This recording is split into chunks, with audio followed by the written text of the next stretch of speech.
¿Qué espero yo del nuevo presidente de la República? Que ojalá no cumpla muchas de sus amenazas que hizo en campaña, ¿no? Pues realmente mi voto fue para que se priorice todo el tema de seguridad, el fortalecimiento institucional y el respeto por la empresa privada. Esperaría del presidente una política de seguridad donde se convoquen todos los sectores para realmente combatir el problema de la inseguridad, que es lo que tiene alarmada y angustiada al pueblo colombiano. Desde la redacción de La Silla Vacía, soy Tatiana Duque. Es viernes 26 de junio. Con la entrega de las credenciales del Consejo Nacional Electoral, quedó listo el proceso de elección de Abelardo de las Priella como presidente de Colombia. De acá en adelante arranca un empalme que pinta difícil por los constantes ataques entre el electo y el saliente Gustavo Petro. ¿Y cómo lo están llevando los colombianos? Bueno, no pudimos encuestar a los 24 millones que votamos, menos a los 50 millones que somos, pero intentamos hacer un experimento. 15 días antes del domingo de la segunda vuelta, reunimos en un grupo de WhatsApp a 22 personas que se postularon para conversar con nosotros sobre cómo vivían el paso entre primera y segunda vuelta y la elección del nuevo mandatario. Algunos de ellos los escuchó al inicio de este episodio. Quisimos saber cómo recibían la elección y sobre todo qué esperan de un presidente que está ofreciendo revivir al país, rescatar la nación y hacer un milagro sobre la patria. Carolina Arteta Caballero, quien coordinó todo el panel de votantes, también coordinó este experimento de 15 días y gracias por volver por acá. A ti por invitarme.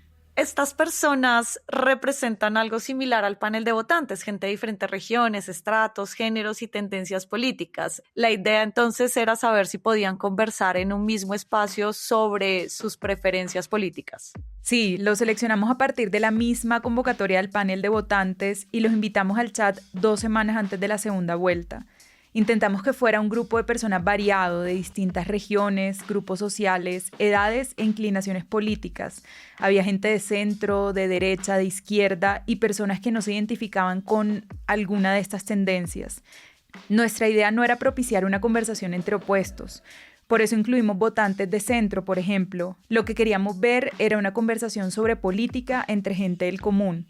Y lo que vimos fue que aún sin ser militantes de un partido se terminaron polarizando. Nosotros no les preguntamos por quién iban a votar, pero se eligieron porque tenían ideologías diferentes. Entonces, ¿cuáles eran estos principales puntos de discusión? Comenzamos con temas que aparentemente no eran tan relevantes, como el uso de la camiseta de la Selección Colombia que atravesó la campaña en estos días. Pero ahí vimos que la política lo atraviesa todo. Por eso de eso pasamos a lo más directo, de si había algo en su vida cotidiana que sentían que dependía de los resultados. Y así mostraron sus preocupaciones reales. El chat se volvió más personal. Algunos contaron que les preocupaba el futuro laboral de familiares que trabajan con el Estado. Y otros hablaron de los valores que defienden. En medio de todo, ¿cuál era el tono de esa conversación? En general fue cordial. La gente se trató con respeto, que era una de las reglas que habíamos puesto. Al final intercambiaron casi 300 mensajes a lo largo de 10 días. Pero por debajo de esa cordialidad se fue construyendo un ambiente de tensión. Y a medida que se acercaba la segunda vuelta, esto se hizo más evidente. Y el sábado antes de las elecciones les propusimos que hablaran entre ellos. Les pedimos que contaran qué pregunta les gustaría hacerle a alguien que fuera a votar por el candidato contrario al suyo. Y eso generó uno de los momentos más tensionantes del chat. Como la conversación fue por escrito, la interpretamos a continuación. Esto fue lo que dijeron. A ver, ¿pero qué propuesta concreta de Abelardo de las Perillas mejoraría la vida de un campesino pobre del país dentro de los próximos 4 años? Pues qué más, mano dura contra los grupos armados que los someten, vías terciarias. Cuando usted dice mano dura, ¿qué medidas concretas propone que no se hayan intentado ya durante décadas? Hombre, presencia del Estado, un sistema judicial eficiente, en general protección y seguridad física. No se trata de uno u otro candidato, es algo que cualquiera debería hacer. Solo que en este gobierno se evidencia cómo han dejado de hacerlo y por el contrario nombran gestores de paz a líderes criminales. Como Cepeda es el candidato del pacto, pues se asume que seguirá esa misma política. Ya, pero 8 millones de desplazados dejó la mano dura de los gobiernos anteriores. Miles y miles de muertos en falsos positivos que hoy están siendo confesados por los asesinos en la JEP. Ojo, yo no defiendo ningún gobierno. Yo soy en todo caso fajardista. Ese fue el tono de los mensajes que mandaron en el grupo durante media hora hablando sobre la seguridad en Colombia. Y ese intercambio llevó a que el resto de los participantes se quedara en silencio hasta que Juliet, al final, dijo: Creo que no se comprendió el fin de la actividad. Y puso una carita triste. Hoy, cuando miro hacia atrás, creo que el grupo de alguna manera fue el reflejo de la polarización que muestran los datos de la votación del domingo, puesto por puesto, que analizamos en la silla vacía. Un país en donde en casi todos los municipios se acortó la distancia entre las corrientes políticas que solían ganar, donde la polarización ya no es solo entre regiones, sino entre vecinos del barrio. Y ya cuando se certifica la elección de Abelardo de las Priella en el preconteo y en el escrutinio, ¿qué viene pasando con el grupo? Después del domingo el grupo quedó casi mudo, incluso durante el anuncio de los resultados del preconteo. Entonces les preguntamos por el grupo y a varios por privado qué esperaban del próximo presidente. Algunos respondieron inclusive como si Abelardo pudiera escucharlos. Por ejemplo, Alejandra, que trabaja en mercadeo, se mostró muy interesada por la situación económica del país. Ella cree que el presidente debe concentrarse en 2 temas críticos. Creo que hay que centrarse en temas primero básicos, como la seguridad, como poder proporcionar la salud, una salud digna, y después a medida se van tratando temas adicionales. Entonces, por eso fue mi voto y eso es como la confianza que se le da a este gobierno. José Luis dijo que esperaba que el presidente no cumpla con lo que prometió, sobre todo por la reducción del Estado y por su apuesta de eliminar unos 700.000 empleos públicos. Durante muchos años se demostró que el gobierno no pudo acabar con las guerrillas y con el narcotráfico en este país, pero la inversión social, la inversión en educación y las conversaciones de paz con estos grupos armados dieron avances muy importantes para el crecimiento, el desarrollo y el progreso de este país. Y esperemos que no vote por él, pero que ojalá le vaya muy bien, porque al país le va bien si desde el gobierno central se construyen proyectos que beneficien a la comunidad en general. Carolina, ¿tú crees que sirvió el experimento para cumplir este objetivo de hablemos del tema electoral, intentemos tener una conversación y sobre todo entender qué piensa la otra persona?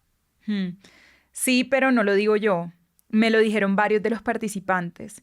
Y aclaro que sus respuestas pueden tener un sesgo positivo porque me lo estaban diciendo a mí, que fui la moderadora del chat. Pero lo que me contaron es que el grupo les permitió leer lo que tenían para decir otras personas que no eran sus conocidos sobre temas que les preocupaban. O sea, sentirse parte de un espacio en donde estaba permitido pensar distinto. Una de las reflexiones más interesantes para mí fue la de Celeste, que no participó mucho en el grupo, solo votó en algunas encuestas que hicimos. Ella escribió el siguiente mensaje que vamos a leer. Al ver las interacciones por el grupo llegué a sentirme muy abrumada porque, aunque nadie fue grosero con nadie, se sentía bastante tenso. La mayoría trató de defender fuertemente el candidato que estaba apoyando y para mí muchas cosas resultaban incoherentes. Era evidente que nadie iba a cambiar de parecer.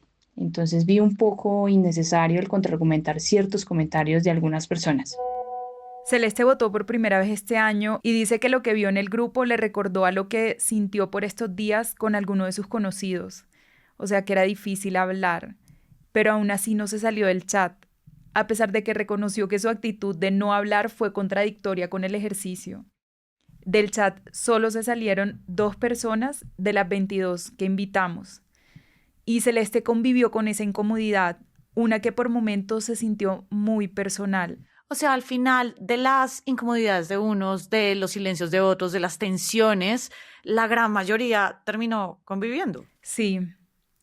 Al final respetaron ese pacto invisible de convivir con gente que no piensa igual. Carolina, muchísimas gracias por los experimentos que has hecho, por el panel de votantes y por este chat y por venirnos a contar eso. Muchas gracias por pasar por acá. Gracias, Tatiana. Y arranca el día con esta movida. Un equipo colombiano élite de rescate de 63 personas, 4 perros de búsqueda y 2 aeronaves de la Fuerza Aérea ya está en Venezuela para ayudar en las labores de emergencia tras los 2 terremotos que azotaron al vecino país. Venezuela está en un estado de emergencia nacional. Las primeras estimaciones hablan de 164 personas fallecidas y más de 1.000 desaparecidas.